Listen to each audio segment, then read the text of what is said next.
Absolutely. So I grew up in a very teeny tiny village in the southern part of Germany, and I always hated school, to be honest, because you needed to learn, or I needed to learn so many different things which are useless. A couple of years ago, you did some programming courses, and in university, you did like business courses, right? So Yeah. what was the overall thought process of, taking these like JavaScript courses? When I was like 18 or 19, AI was not a big topic. So right now I'm 25, and there were some AI applications, but not like we see today. And back then everyone said, if you want to found a successful company, you need to know how to code. I think many people find it challenging to just come up with like new ideas. Like if you just sit down right now and like, let's just say for example, like if you have to think about another new outreach method in like your emails to put like a new feature, like how do you come up with these thought process or at least like spark them in your brain? Boredom.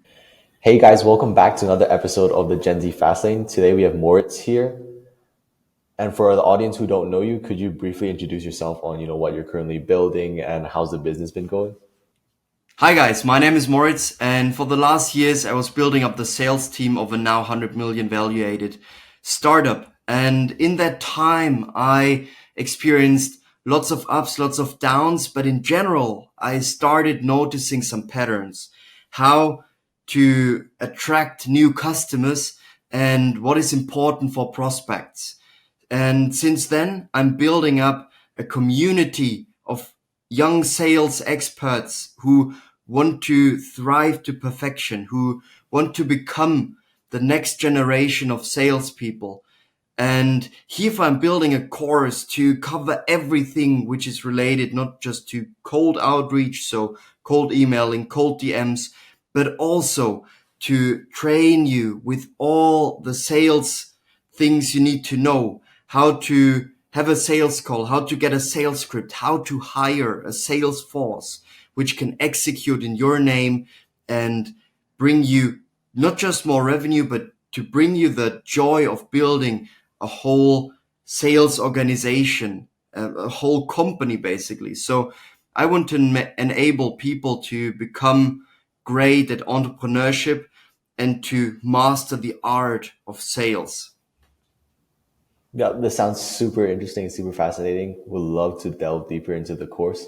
But first of all, I'm just always curious and I like to ask everyone this question because I believe everyone has their own unique story to tell. So could you briefly describe, how growing up was for you in a couple of sentences and what Yeah. inspired you to become when you were like young compared to your present self? Absolutely. So I grew up in a very teeny tiny village in the southern part of Germany, and I always hated school, to be honest, because you needed to learn, or I needed to learn so many different things which are useless. Like, of course, it gives you a good understanding of how the world works in certain terms, but you needed to learn, everyone needed to be very good in everything. And I just don't see the point in it because kids have different kinds of skills and different kinds of talents. And in school, talent was not so much like kids with a certain talent were not so much helped in that direction. So for example, someone who was great in math uh, struggled in art, for example, or in languages, but they needed to be good in everything, and other way around as well. And then I had the pleasure to study at one of Germany's Ivy League universities, which taught me more about learning. Because what is funny there, if you apply there, they don't look so deep inside your grades and all of that. It's a very deep process. It's a very deep selection process. So first of all, you need to apply there with your thoughts on big question of this century. Then if they like it, you get a step further. Then you get invited to a case study day. So you sleep there, and then on the next day in the morning, you start with a case study from a real corporation, and you need to team up with other applicants. Then you have a math test, then you have an English test, then you have a finance test. And then if they like that, you go one step further, and then you have an interview with students, with teachers, with alumni, and with people from the economy. And if they like that, then you're accepted to the university. But it's more, it's not just about grades. It's about you as a person. It's about you and your thought patterns. And what I learned there is how to ask the right questions, how to ask critical questions, and not just accept the status quo. So back then, I remember one of my favorite professors in the first lecture, he said, "Hey, if you think something I'm telling you is wrong, I accept that. We're going to have a discussion. And if your arguments are better than mine, I will change my point of view on that topic." And that was just something I didn't know from school, because in school it was always like, it is what it is. Everything is how the teachers say. And then you come to university and it's different. You learn how to ask the right questions. And there I studied my bachelor's for 4 years and then got into work life. And it helped me a lot to understand certain dynamics of the corporate world very much. And actually, this is just very recent news, because I never wanted to study again, but now a great position opened, and just for fun, because I'm really looking inside that and how to get a better person in what you do. I will start studying my master's again. And that's quite exciting for me, because that academia sometimes can be a little tricky, a little tough, and also not very helpful in an economy, in a corporate environment. But what I found here, I found a study. It's called Master of Entrepreneurship, which is really getting inside that use case, inside that knowledge area, which I think more people, more students should look deeper inside. Because, I mean, so many people are giving everything in their studies, studying hours, and then becoming, sorry, but a corporate idiot. And then they're in a corporation and then they get laid off. So what do? You are 100% dependent on someone else. If you're an entrepreneur, you can really solve a big problem in the world, and you're responsible for your own faith, for everything around that. Of course, there are some factors like market, environment, and everything, but you are the one deciding which way to go, and you're dependent on yourself, and you can shape your own reality and also the reality of the future economy. So that's why I think it's great if especially young students look deeper inside entrepreneurship. Nice, nice. So expanding upon like the university networks, I think there's like lots of controversial with that. Some people find the networks really useful and some like don't really utilize the network. So for you personally, how's the university network? Are you still connected with some people there, doing business with them, or? Yes, 100%. So when I decided to look for a university, it was important for me that it's a university with a good network. And there are some factors you can get with a good network, because everyone can learn everything everywhere. You don't necessarily need to study to learn about a topic. But what you get is you're spending time with people who went through the same process than you did. People who put in hours to study, and you're all doing that together. And that creates a bond.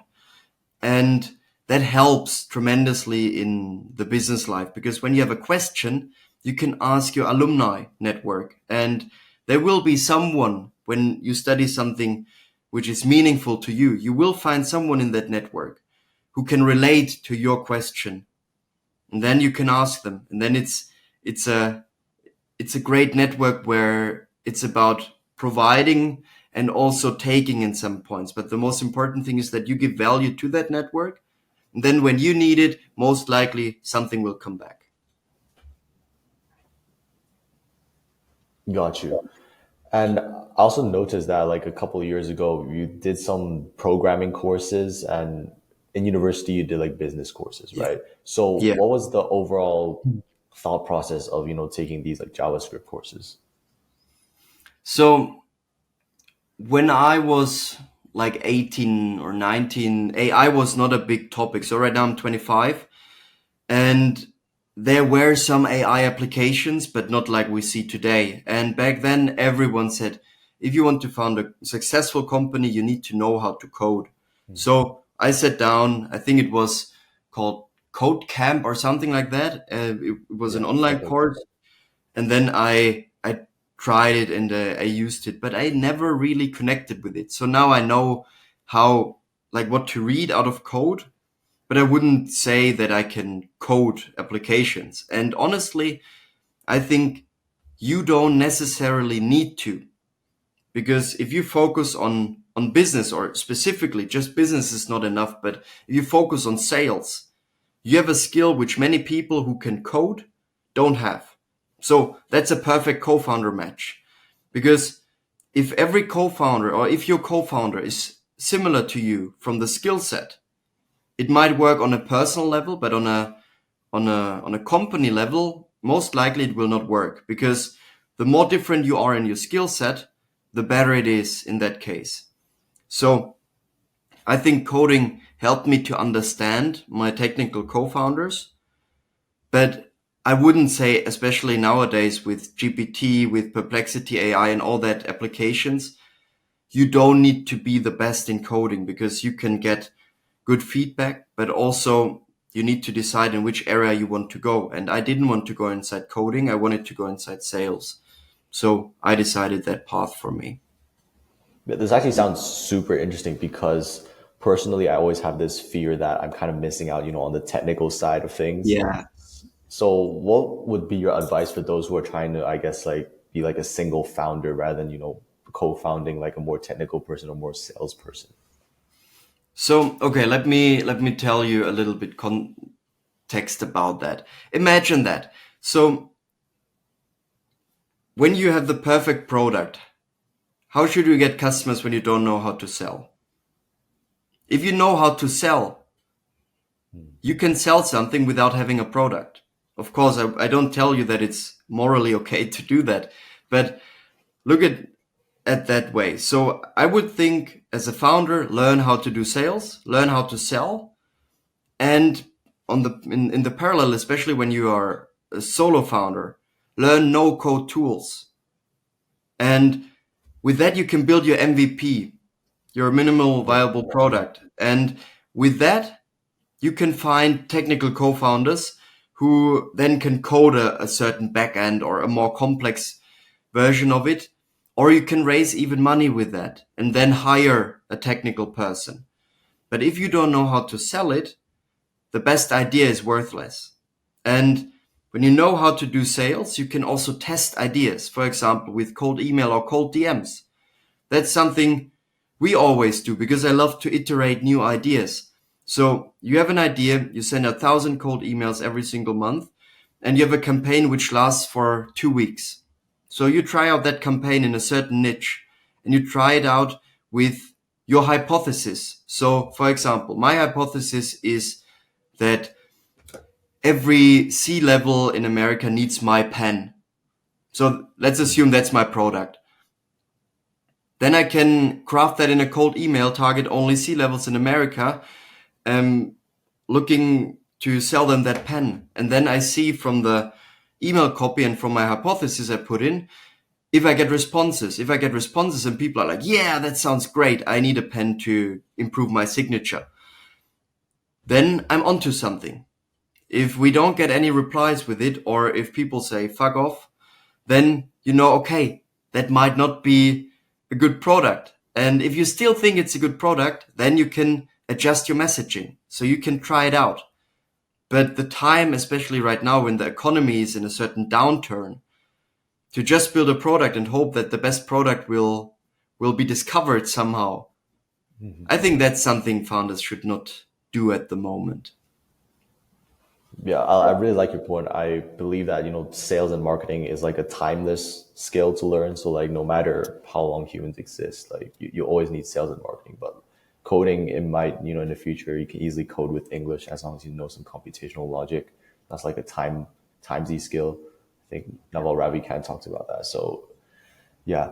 Moving on to other projects that you worked on, like Travel Well and like Dates, what was your overall experience with that and what was some core takeaways for yourself? I'm a fan of B2B, so business to business operations, because in the past I founded multiple B2C companies. And a B2C company is fun when you have viral growth. Then it's amazing. But what you have with B2C is most of the time, so if it's only a B2C focus, that customers, so private people pay you maybe $5 a month, and then a little teeny tiny tool doesn't work, and then you get 1 star in the App Store, or you get 1 star at Trustpilot or wherever.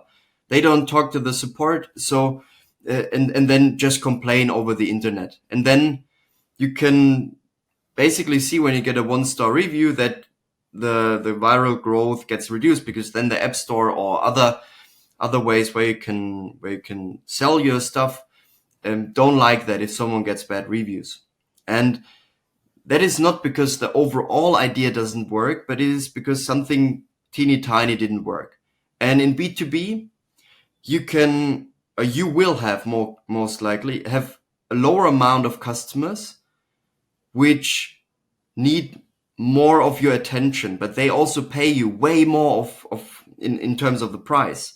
So then you don't sell a software for $5 a month, but for 5,000 a month, for example. And then with those people, with those, especially with the first customers, you can really build a strong relationship.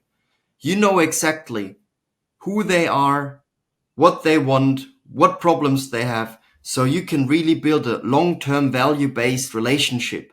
What do I mean with that? Is that you understand everything of them. You understand their family situation. You maybe even know their wife or husband, that they have kids, what hobbies they have. You even sometimes can then go out for lunch or dinner with them and then talk on a different level, not just always about business, but as a human, you talk to another human about everything around. And I think that is what makes it so interesting, that in B2B sales, you can really build a good relationship with your customers. And when they have an issue, they come to me first before they write a review. They come to me first. They tell me, okay, this is not working. Can you fix it? Yeah, for sure. And then we fix it. And in B2B, it's also a thing that things take longer.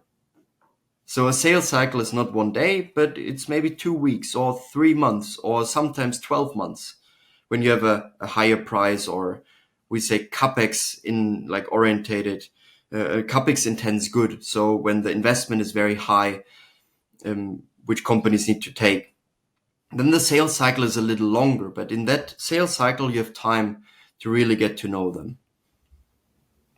Super interesting. Haven't actually thought about the control and relationship, that B2B sales can do that. I only thought about, the high ticket of, B2B compared to B2C. But, moving on to like the sales systems that you're currently building for at Global Fuel Cell, which is a German green tech startup for those who don't know. And I think many people will have this question, and you mentioned it a couple of times on your other podcast, but what was your overall thinking of getting into this niche? And what kinds of sales systems are you currently running and find most successful with? So there is, of course, a different type, because what we're selling there is hardware, mostly hardware, also some software components. And I would say, considered to what most of the people know in the sales space, it's extremely high ticket. And what still works there perfectly is cold emails. Cold emails, cold DMs, also be present on trade fairs and to talk with people, and to be on a physical base, in like visiting industry meetups where you are with other executives in that area, where you talk with them, where you really get insight and start to know them. It's lots of handshaking and lots of building trust. And I would say 90% of what is like about the talking in those meetings is not about the business itself. It's about some other things. And then you start to get to know each other. And then the last 10% is, oh yeah, by the way, what are you doing? Oh, wow, that sounds interesting. Okay, let's see if we can do something. And then it's a connection on a human base. So That works as well, pretty well. And also LinkedIn, like not just the DM outreach there, but also the posting of certain milestones and everything around that. So to to I always explain it like a glass of water. Sales is like a glass of water. And every time you do something good, which adds up trust, you put in one little drop of water inside that glass. Every time a little drop more. So when you write them an email and ask them about their weekend or about their plans, how the tennis match went on the weekend, you put in one drop of water inside. When you send them some testimonials, you put in one drop. And then, of course, when you do something bad, when you bend the reality or when you just don't tell them the truth, you need to take out a drop. And the fuller the glass of water gets, the more trust is in, and the more likely it is that you can do business with them. Yeah, got you. I really like that analogy. And like talking about like the green, like over, the overall niche of like green tech.